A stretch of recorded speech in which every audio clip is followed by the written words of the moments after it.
Aquí empiezan los desayunos de 24 horas.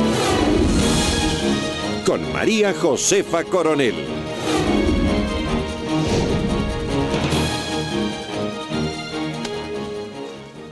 Los problemas de la zonificación escolar marcaron el inicio de este periodo lectivo 2014 en la región Costa, incluso antes de la fecha programada para el inicio de clases. Jorge Rodríguez, nuestro compañero, ha seguido el tema y nos tiene un poco más. Jorge, muy buenos días. ¿Qué sucedió? ¿Cómo se pueden especificar este caos que está viviendo la región Costa en el inicio de sus clases? Hay muchas razones, María Josefa. Buenos días. Gracias por el espacio. Sin duda, y esto se puede graficar y entender un poco más con las cifras oficiales, que determinan que fueron 325.000 nuevos niños que pasaron al sistema de educación fiscal. Y esa demanda, imposible de prever, según el ministro de Educación, Augusto Espinosa, fue lo que provocó el colapso en la educación pública, en el tema de cupos. Mientras tanto, en los dos distritos más grandes de Guayaquil, el inicio de clases tuvo que ser postergado. Aquí un resumen. La demanda de padres de familia por un cupo en la educación pública se desbordó a 10 días del inicio del periodo lectivo 2014. Desesperados llegaron al colegio Leonidas García a pedir espacio para sus hijos. He hecho 3 cambios, hasta la vez me dan solución. Yo tengo ya por poco y pierdo el trabajo. Por favor, ayúdenme, yo necesito una solución. Mi bebé tiene 4 añitos y lo mandan al Monte Sinaí. Usted se puede imaginar. Me cargan desde hace 15 días que me van a hacer el cambio, que me van a ayudar con mis hijos y no hacen nada. Envueltos en un mar de dudas, los padres del Distrito 8 exigían una respuesta por parte de la Autoridad de Educación que no llegó. Muchos se quebraron por la incertidumbre. Mi hija salió asignada a esta escuela, ahora me la han borrado. No es justo, yo la he hecho inscribir 3 veces y no sale. Todavía no tiene ninguna certeza, madre. De verdad es que yo estoy cansada de andar aquí. En el Distrito 7, Unidad Educativa Vergeles, la última semana previa al arranque del año lectivo, la desesperación invadía a los padres. Muchos no entendían cómo de un momento a otro la situación de sus hijos cambió. Me dice ahí, digo, pero no hay cupo. ¿Y ahora dónde puedo ir? ¿Cómo puedo hacer? Digo yo. Me dice, no sé. O sea, que no sabe nada, no nos da una solución. ¿Cómo no sé? ¿Y su hijo? Pues eso es lo que digo, o sea, que mi hijo no va a estudiar. Pero no es general. El subsecretario de Educación acudió al lugar y ofreció atender todas las demandas de los padres. El encadenamiento de hermanos en un mismo plantel educativo y el expreso escolar. El gobierno nacional va a proveer de transporte escolar gratuito para los estudiantes que acudan a las unidades educativas nuevas. Y llegó el primer día de clases. Este lunes 5 de mayo. Las cosas, lejos de mejorar, se agravaron. Los padres sobrepasaron la capacidad de atención en los distritos 2, 4, 6, 7 y 8. Filas interminables y testimonios cargados de angustia por sus hijos. El día viernes contábamos y el día sábado fue un cambio rotundo que nos cambiaron diferentes escuelas. Se quedaron con todo, con uniformes, con útiles, con zapatos, todo. ¿Y quién nos devuelve eso? En el colegio Réplica 28 de mayo, en el primer día, rompieron la puerta en su desesperación por entrar. En la unidad educativa Vergeles, se cansaron de esperar ante la falta de atención. Se fueron para la avenida Orellana a cerrar la calle, a gritar que el ministro los escuche y que se trate el caso de cada uno. Al día siguiente, el ministro Espinosa vino a Guayaquil a solucionar el problema. Una breve reunión con sus directores distritales y este anuncio. Las clases para los estudiantes que están matriculados en Monte Sinaí y en los Vergeles, desde primero de Educación General Básica hasta séptimo de Educación General Básica, comenzarán el 2 de junio. Lo que involucra aproximadamente a 12.000 educandos en los distritos 7 y 8 de Vergeles y Monte Sinaí. Ese mismo día el caos y las filas disminuyeron considerablemente en los distritos. Los padres empezaron a ser atendidos por el último dígito de su cédula. Todos los temas que ellos tienen como inquietud van a ser solventados. Conocida la noticia de los nuevos centros de educación provisional, los padres empezaron a visitar las obras tanto en Vergeles como en Monte Sinaí. Y lo que vieron. ¿Cómo voy a agradecer? Si mire esto cómo está. Yo veo esto feo para un inicial, está horrible. Esto va a haber demasiado mosco. Y si hay un niño con los dengue ahorita, lo menos, esto es puro monte. La escalera muy alta, son criaturas, son niños pequeños, juegan, se empujan. ¿A dónde viene a dar un niño? Niños pequeños, ¿cómo yo voy a mandar? Para venir acá verde, yo vivo en Bastión, cojo Tricimoto, me quedo en Mucholote. De Mucholote tengo que cruzar esas 2 calles que son peligrosas. Coger un carro que me traiga hasta acá. Y de aquí, semejante entrada. Y de ahí te lo da cero. Los campamentos tienen el carácter de provisional y serán ocupados por los alumnos todo este periodo lectivo, mientras se levantan las nuevas unidades del Milenio en diferentes puntos de Guayaquil. Edificaciones que estarían operativas recién para el inicio de clases 2015. Jorge Rodríguez, 24 horas. Se calcula que son 12.000 niños los que se ven involucrados en esta postergación del inicio del periodo lectivo en la costa. Casi un mes van a tener que esperar mientras se alistan estos 10 nuevos campamentos en sectores, María Josefa, como Vergeles y Monte Sinaí, que completan un total de 30 unidades educativas provisionales que se construyen para intentar enfrentar esta demanda en el sistema de educación pública. Y pareciera entonces que fue determinante la cantidad de demandantes, de niños y niñas que han pasado del sector privado al sector público. Dice el ministro, si no me equivoco, que no podían o no tenían cómo calcular esa cantidad de niños. Sin embargo, todo el mundo, y eso ha sido público, la cantidad de unidades educativas privadas que fueron cerradas por el ministerio. Pregunto, ¿acaso el ministerio no podía, a través de la cantidad de unidades educativas que se iba cerrando en el ámbito privado, ir calculando los niños que se iban a quedar sin escuela? Ha dicho que en el tema del crecimiento de distritos como Vergeles y Monte Sinaí, la cifra habitual es de 13%, pero en esos dos distritos crecieron por arriba del 35%, y que eso hizo imposible que se pueda prever esta demanda y todo lo que vino después con el tema de la zonificación y los cupos para obtener matrícula. Y otra cosa que no pasa por la cantidad de niños es lo que sucede con los programas informáticos. Oímos también esa madre de familia que dice, hasta el viernes tenía mi matrícula. Aquí en Sara Flor Jiménez. Estaba el nombre de mis hijos. Al día siguiente, el sábado, ya no estaban. ¿Eso también tiene que ver con el número o eso tiene que ver con un programa ineficiente? Ellos han dicho que están contentos con la empresa que les brinda el soporte informático, el software, de este sistema que desde la capital centraliza y distribuye los cupos para los padres de familia. Yo creo que ahí también hubo un error. En Quito, de manera centralizada, se administra la asignación de cupos. Es desde el Ministerio de Educación, que su base está en Quito. ¿Sí? Me pregunto, ¿conocerán la ciudad? ¿Sabrán, como dice la señora, todos los carros, las tricimotos, lo que significa cruzar las dos avenidas de la Avenida Orellana? ¿Saben lo que significa esos campamentos en Guayaquil en esta zona del año? Gran pregunta. Gracias, Jorge. Nosotros estaremos pendientes de esto y, sin embargo, y como para rematarlo, las últimas horas ha llovido de una manera increíble en Guayaquil. Y eso también produjo una resolución del ministerio. Así es, de último momento se dispuso suspender las clases en los distritos 7 y 8 en todos los establecimientos fiscales y en los fiscomisionales y privados, dependerá de las condiciones en las que se encuentren los planteles. Yo me pregunto, con esta lluvia, ¿cómo habrán quedado los campamentos en construcción? Los que estaban allí y tienen que estar listos para el 2 de junio. Ojalá y no haya un nuevo retraso. Ojalá.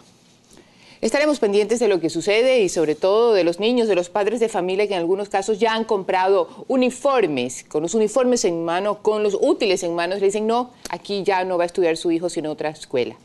Vamos a seguir pendientes de lo que sucede en el ámbito educativo en la región costa en sus inicios de clase. Gracias, Jorge, por acompañarnos.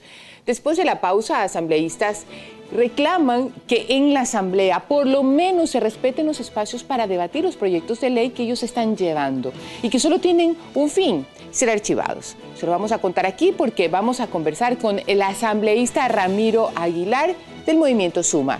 Quédese con nosotros, ya volvemos.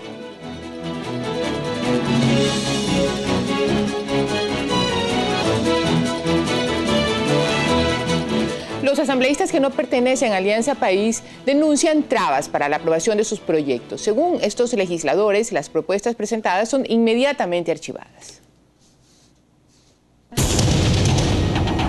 En pocos días, la Asamblea Nacional cumplirá un año de su nuevo periodo. El legislativo, conformado en su mayoría por asambleístas de gobierno, ha mantenido extensas jornadas de trabajo, tramitando y aprobando leyes según datos de la propia Asamblea. Sin embargo, estas actividades estarían limitadas para la oposición. Este sería el caso del movimiento Creando Oportunidades.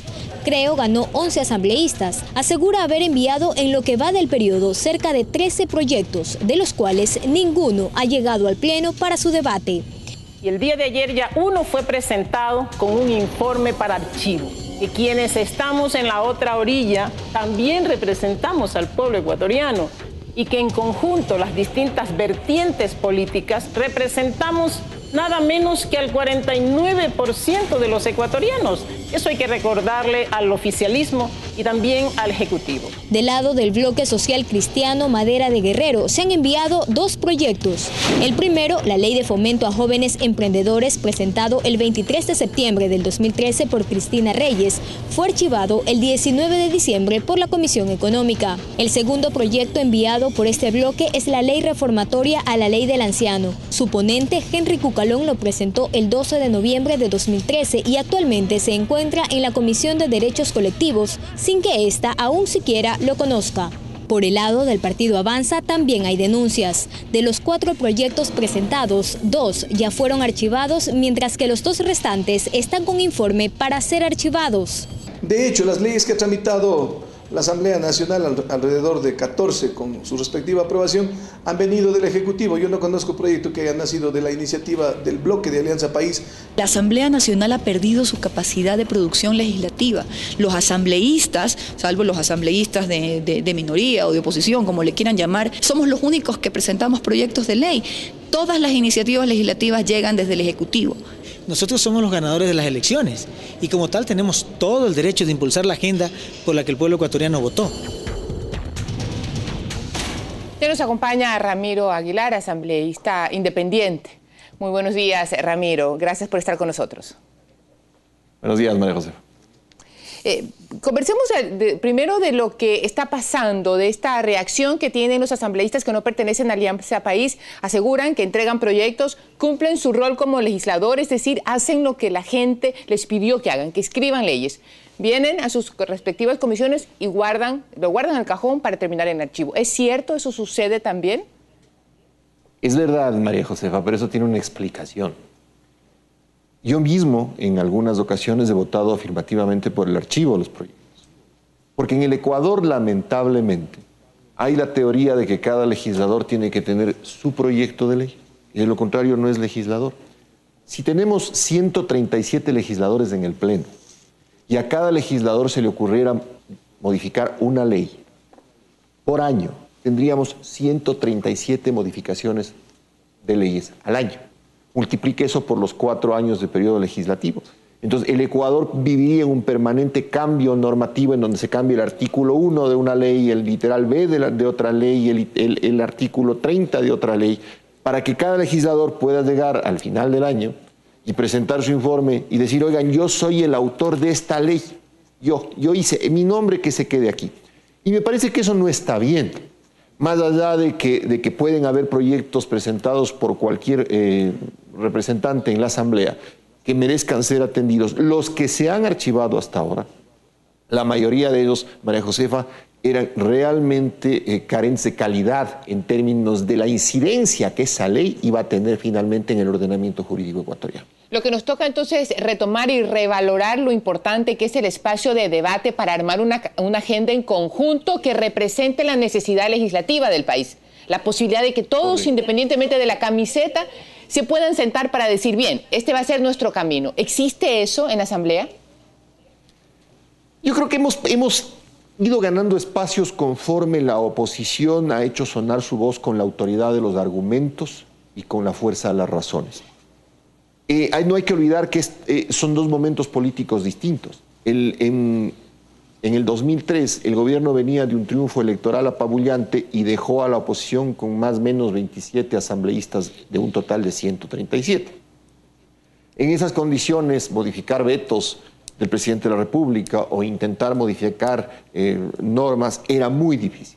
Pero con el paso del tiempo, créame, María Josefa, que la oposición ha hecho que, sin desde luego cambiar los grandes objetivos políticos del régimen, pero sí ha hecho su trabajo, es decir, ha modificado positivamente ciertos textos de proyectos de ley que permiten al menos que salgan con una calidad mínima. En lo que sí la Asamblea en su totalidad fracasó fue en el Código Orgánico Integral Penal por la irresponsabilidad del Ejecutivo y de su bloque de tramitar un código entero por 4 días. Y espero que esto no se repita, María Josefa, con el Código Orgánico Monetario y Financiero. El Ejecutivo amenaza con mandar a la Asamblea desde el mes de octubre del año anterior y en los corrillos políticos suena el rumor de que lo van a mandar como urgente. Si mandan el proyecto orgánico monetario y financiero con el carácter de urgente, es decir, para que la Asamblea lo transmite a la velocidad del rayo, va a ser un trabajo deficiente en el análisis por lo corto del tiempo y de una irresponsabilidad absoluta del presidente de la República y de su equipo de trabajo, incluido su secretario jurídico, si es que no se dan cuenta de la magnitud del proyecto, de la importancia de un debate sereno, mesurado y profundo, y lo lanzan como pretenden lanzarlo, según dicen los corrillos políticos, como proyecto económico emergente. Y hablando de este proyecto, ¿cuáles serían las características de mayor impacto que tuviera en el país en el caso que, como rayo, con la velocidad de un rayo, este cuerpo legal pueda entrar en vigencia en el Ecuador? A ver, de lo que no está el proyecto en la Asamblea, pero de lo que se espera es que el Código Orgánico Monetario y Financiero cambie la estructura, por ejemplo, del Banco Central, que cambie la estructura de los bancos públicos, que adecúe la ley de régimen, mejor dicho, sustituiría a la antigua ley de régimen monetario, a la que esté vigente, pero que sería reemplazada en virtud de la Constitución, de los parámetros de la Constitución de 2008, le metería un nuevo esquema de diseño al sistema de las cooperativas de ahorro y crédito. Creo que por ahí se van a apartar un poco de lo que dicen, puede estar equivocado y el proyecto ser distinto. Ese es el riesgo de opinar sobre rumores cuando el gobierno echa a andar esos rumores en vez de presentar los proyectos con seriedad y con sobriedad en la Asamblea Nacional. Pero lo que se ha dicho es que no le quieren apuntar mucho ya al tema de la economía popular y solidaria a través de las cooperativas de ahorro y crédito y que más bien quieren darle un carácter financiero. Vamos a ver qué resulta a la final, pero todo este tipo de discusiones, María Josefa, tienen que hacerse con calma, con profundidad y con debate, desde luego. Interesante el tema de las cooperativas de ahorro y crédito, porque sí, sin duda, hemos tenido en nuestros espacios de investigación algunos temas por investigar con relación al manejo y al control de la autoridad competente con relación a este sector. Otro tema que también implica las reformas es la ley orgánica de la función legislativa mismo. ¿Cómo va eso y cuáles serían las características pues, que impacten la administración o el manejo de la Asamblea? La presidenta de la Asamblea, la asambleísta Gabriela Rivadeneira, ha presentado un proyecto de reformas a la ley orgánica de la función legislativa que básicamente tiene 3 ejes de lo que he leído en el proyecto. Este sí lo he leído porque lo tengo en mi nota. Primero, legalizar, es decir, poner en la ley la enorme burocracia legislativa. La Asamblea Nacional se llenó de burócratas y de burócratas generalmente, hay burócratas deficientes, pero también hay algunos que son extremadamente deficientes. Quieren legitimar y legalizar la unidad de técnica legislativa, que acaba de hacer un papelón enorme, al pasar una serie de errores de orden semántico que luego fueron corregidos en el veto presidencial en las reformas a la ley de mercado de valores. La unidad de control del presupuesto, cuando eso es función de la Comisión de Régimen Económico. La unidad de fiscalización, es decir, 5 burócratas revisando qué pedido de un asambleísta procede y qué pedido de un asambleísta no procede. Quieren crear una escuela legislativa. Esto ya es fuera del sentido común. Pues lo normal es ir a la escuela normal, al colegio común y corriente, a la universidad a la que podemos ir todos, y no crearse una escuela legislativa que, además de lo que veo en la ley, pretende tener convenios con otras universidades para posgrados. Cuando formar una escuela supone hablar de malla curricular, la estructura de los profesores, el contenido de las materias. Entonces, no puede jugarse con la Asamblea Nacional. Porque lo interesante es que se capaciten antes. Colegio Asamblea Nacional. Lo interesante sería que se capaciten antes, ¿no? O sea, que estudien antes lo que por lo menos la realidad nacional para, no ir, ganar las elecciones y luego ponerse a estudiar un poco. Y aprovechar para terminar la escolaridad. Sí, bueno, eso es lo que debería pasar, pero no pasa. Y en los temas de fondo en la ley orgánica de la función legislativa, por ejemplo, el gran problema del ponente de un proyecto de ley, que es el que tiene la atribución de modificar el proyecto incluso cuando se ha cerrado el segundo debate. Y hemos visto en este periodo legislativo cómo a ciertos ponentes, incluso otros asambleístas, se les suben en el pupitre para irle dictando los cambios a última hora. Eso no se topa, es decir, no se quita la facultad del ponente de incorporar en el proyecto solo aquello que ha sido debatido en el segundo debate. Se legaliza también esta pretensión caprichosa del presidente de la República de que los asambleístas solamente podamos canalizar información a través de la presidencia de la Asamblea. Es decir, aquello que fue una orden en alguna sabatina, ahora se pretende hacer norma legal. Pero lo que es importante de la ley orgánica de la función legislativa, a pesar de que el proyecto tenga estas curiosidades y estas deficiencias, es que nos permite abrir el debate legislativo sobre una ley orgánica que es evidentemente coartante de los mecanismos de fiscalización y de las actividades legislativas de los parlamentarios, y nos permite abrir el debate además para fortalecer los mecanismos de protección de la inmunidad y de la inviolabilidad parlamentaria, que como en el caso del asambleísta Clever Jiménez, al amparo de la ley que está en vigencia, fueron pasados por alto por jueces absolutamente venales que actuaron... Lo que también me hace suponer, y eso es una opinión, que si tenemos una asamblea donde la mayoría de asambleístas son de gobierno y se va a formar una unidad que revise, por ejemplo, lo que deba de fiscalizarse o no, significa que tampoco hay una confianza política en la mayoría que tienen la camiseta de Alianza País. Entonces, no sé, lo escucho y se me ocurre decir, a las finales en serio ha sido que estos no están tan unidos y que hay fragmentaciones y que hay partes y que hay pugnas internas y que alguien quiere no perjudicarse de estas pugnas y de una vez va cerrando el camino para que en esas pugnas no se pierdan votos como en su momento pudo pasar en el tema del aborto, que fraccionó evidentemente la posibilidad de legislar sin autorización del Ejecutivo. Políticamente también se puede leer así. No, y es una lectura correcta, María José, es una lectura tan correcta, pero sin embargo, de esa lectura, lo rescatable es que hay un grupo de asambleístas de país, un grupo pequeño, un grupo muy pequeño, que es el que permite que la Asamblea Nacional pueda tener estas articulaciones que a la final juegan a favor de la propia Asamblea. Me explico. En la semana anterior, la Asamblea Nacional aprobó precisamente las reformas a la Ley de Mercado de Valores y a la Ley de Compañía. El veto presidencial venía con dos absurdos. Uno de ellos era permitirle a la Superintendencia de Compañías, María Josefa, que convocara con la policía a terceros ajenos a un expediente administrativo para que vayan a declarar en la Superintendencia de Compañías. La Comisión de Régimen Económico, con criterio y además con informe por unanimidad, votado por unanimidad, sugirió al Pleno que el Pleno se apartara del veto presidencial y se ratificara en el texto original.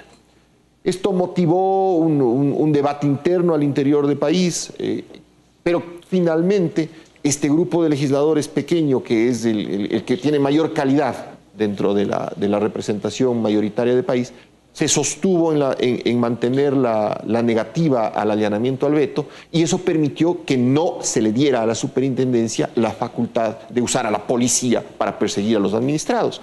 Entonces, finalmente creo yo, un poco para resumir políticamente el tema, que si bien existen diferencias ideológicas entre quienes componen el bloque país, estas diferencias ideológicas juegan a favor de la democracia como no puede ser de otra manera. Más allá que en ciertos temas de fondo, ya cuando se trata de conservar al final sus propias curules, van a cerrar filas, no hay que ser ingenuo y pensar que esto va a hacer una cosa de mayor envergadura, pero dentro del escenario político que quedó después de las elecciones del 17 de febrero del 2013, es lo mejor que podía pasar y es por donde estamos tratando de hacer un trabajo legislativo constructivo, positivo y que le sirva al país. Sí, sin duda, hemos tenido la suerte de encontrar asambleístas de Alianza País que han compartido con nuestros amigos televidentes un debate de altura, independientemente de la diferencia ideológica. Es cierto, y se lo reconocemos cada vez que viene. Pero un tema que parece no coincidir con el resultado del 23 de febrero es la propuesta que contiene la Ley de Reordenamiento Territorial. La gente le dice al gobierno central, quédate tú en tu centralismo, que yo quiero vivir en mi ciudad con el ritmo de que nosotros como ciudadanos hemos localmente establecido. Así más o menos es como se puede resumir la negativa política de la gran mayoría de la sociedad frente a esta ley. ¿Qué pasó con esa ley? ¿Qué contiene? A ver, primero es otro borrador, no es un proyecto de ley presentado formalmente a la Asamblea. De lo que sé es el resultado de una consultoría contratada por alguien cuyos resultados se entregó como insumo de trabajo a la Comisión. Pero aquí quiero remarcar yo tres cosas que son importantes. Primero, en este proyecto de ley orgánica de ordenamiento territorial se crea más burocracia.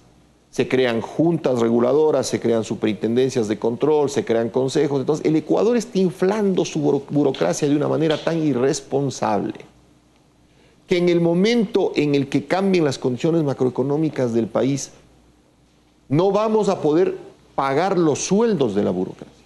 Y eso es algo que hay que decir al país tal cual. Entonces, si ya nos cuesta mantener la burocracia que tenemos, y que son más de 500.000 ecuatorianos, si ya nos cuesta mantener eso, imagínense lo que es seguir creando cuerpos orgánicos que reflejen mayor cantidad de empleados para hacer cosas que son innecesarias. Por ejemplo, en este tema, ley de reordenamiento territorial. La Constitución otorga competencia exclusiva a los gobiernos autónomos descentralizados para realizar sus planes de ordenamiento territorial y gestión del suelo. Competencia exclusiva.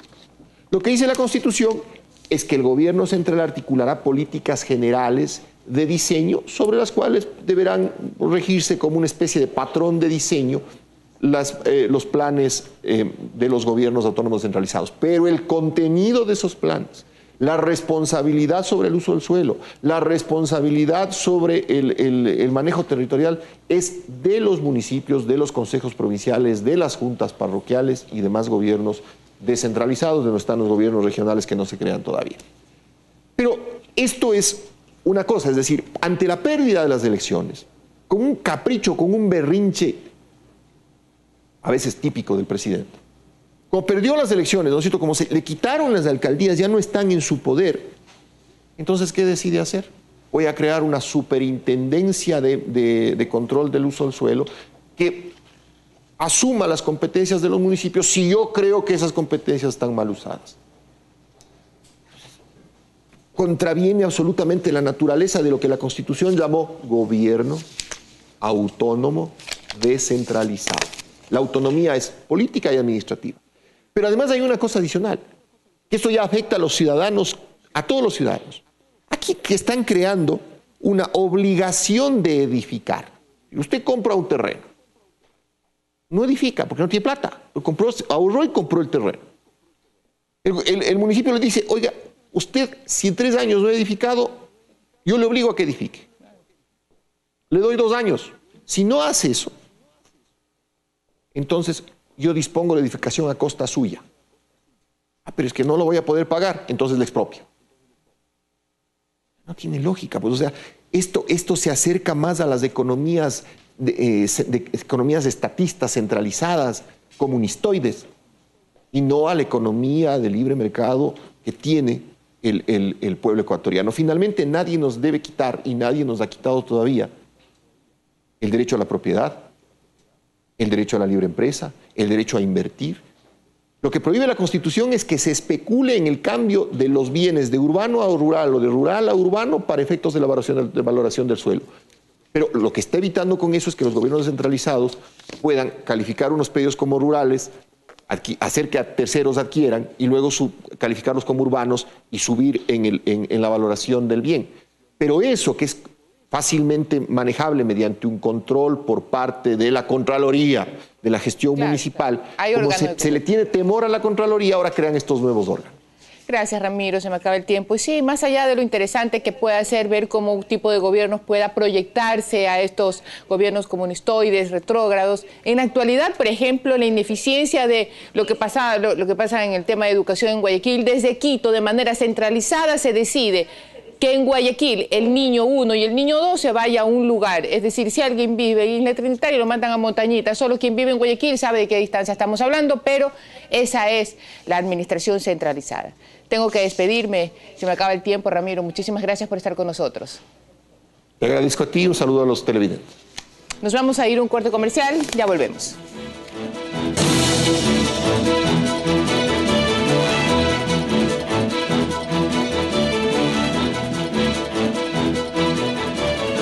Hasta aquí los desayunos de 24 horas.